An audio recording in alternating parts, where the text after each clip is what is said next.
क्या आपने कभी सोचा है कि जिस पूर्वांचल को कभी माफिया, बीमारी और पिछड़ेपन के नाम से जाना जाता था, वही इलाका आज मेडिकल हब, रोजगार, उद्योग और निवेश की नई पहचान बना सकता है।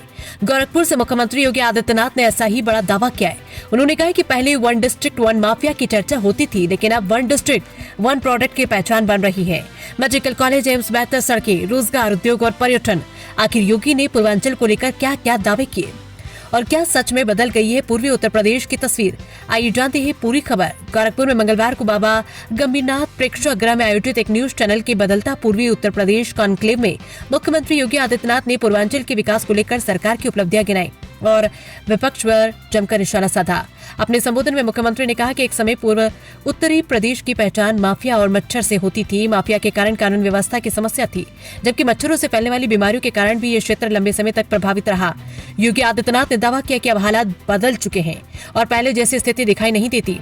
मुख्यमंत्री ने कहा कि पहले वन डिस्ट्रिक्ट वन माफिया जैसी स्थिति थी, लेकिन अब सरकार वन डिस्ट्रिक्ट वन प्रोडक्ट और one district one medical college की दिशा में काम कर रहा है। उन्होंने कहा कि सरकार की कोशिश है कि हर जिले की अपनी खास पहचान बने और स्थानीय उत्पादों, उद्योगों और रोजगार को बढ़ावा मिले। योगी आदित्यनाथ ने पूर्वांचल के युवाओं को लेकर भी बड़ा बयान दिया। उन्होंने कहा है कि अब पूर्वी उत्तर प्रदेश के युवाओं को पिछड़ेपन, बेरोजगारी या नशे से जोड़कर देखने का समय नहीं। आज यहाँ के युवाओं के सामने शिक्षा, रोजगार, स्वरोजगार, उद्योग और स्टार्टअप के कई अवसर मौजूद थे। मुख्यमंत्री ने कहा कि अगर पहले युवाओं की प्रतिभा का सही इस्तेमाल नहीं हो पाया तो इसमें युवाओं की गलती नहीं थी, बल्कि उस व्यवस्था की कमी थी जो उनकी क्षमता का इस्तेमाल नहीं कर पा रही थी। सरकार ने अवसर और मंच दिया तो युवाओं ने अपनी प्रतिभा साबित की और क्षेत्र की अर्थव्यवस्था को नई दिशा देने में योगदान दिया। मुख्यमंत्री ने पूर्वांचल में स्वास्थ्य सुविधाओं के विस्तार को भी विकास की बड़ी उपलब्धि बताया। उन्होंने कहा कि कभी बीमारी और इंसेफेलाइटिस के कारण चर्चा में रहने वाला गोरखपुर आज मेडिकल हब के रूप में विकसित हो रहा है। बीआरडी मेडिकल कॉलेज में सुपर स्पेशलिटी सुविधाओं का विस्तार हुआ और गोरखपुर में एम्स की स्थापना हुई। इसके अलावा पूर्वी उत्तर प्रदेश के कई जिलों में मेडिकल कॉलेजों के निर्माण और संचालन से लोगों को अपने आसपास बेहतर स्वास्थ्य सुविधाएं मिल रही है। योगी ने काशी विश्वनाथ धाम और अयोध्या का उदाहरण देते हुए कहा कि धार्मिक स्थलों के विकास से पर्यटन को बढ़ावा मिला। जब देश विदेश से पर्यटक इन स्थानों पर पहुंचते हैं तो होटल, रेस्टोरेंट, टैक्सी, फूल बाजार, नाव और दूसरी स्थानीय सेवाओं से जुड़े लोगों को आर्थिक फायदा मिलता है। यानी आस्था के साथ पर्यटन स्थानीय अर्थव्यवस्था और रोजगार का जरिया भी बन रहा है। कनेक्टिविटी को लेकर भी मुख्यमंत्री ने कई दावे किए। उन्होंने कहा कि बेहतर सड़क, रेल और हवाई कनेक्टिविटी के कारण पूर्वांचल में निवेश का माहौल मजबूत हुआ है। योगी के मुताबिक गोरखपुर से लखनऊ की यात्रा अब करीब 3 घंटे में पूरी हो जाती है, जबकि पहले इसमें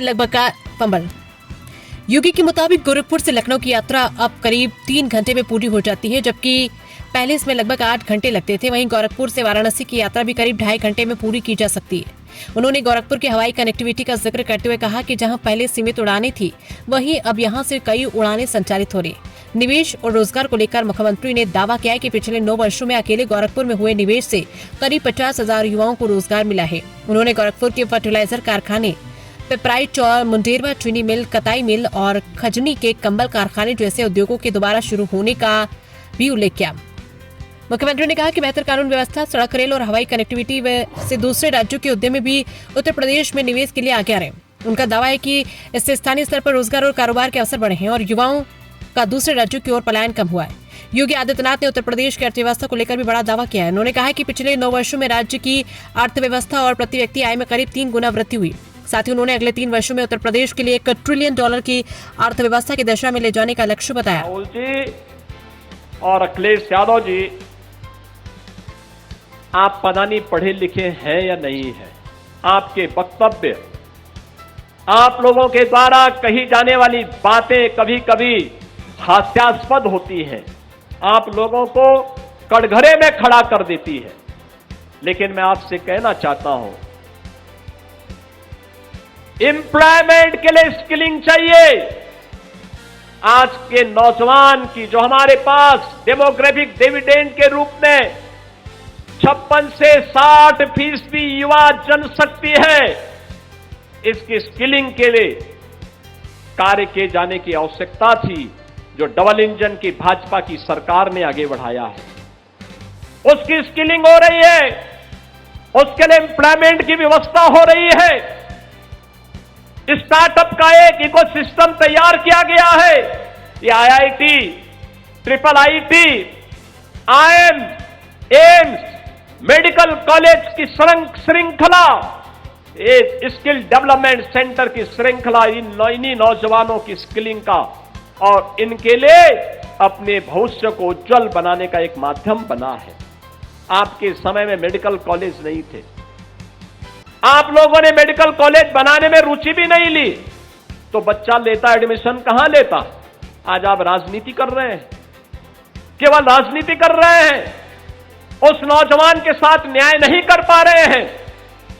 आपके समय में उस नौजवान की नौकरी में डकैती पड़ती थी, उस नौजवान के साथ अन्याय होता था।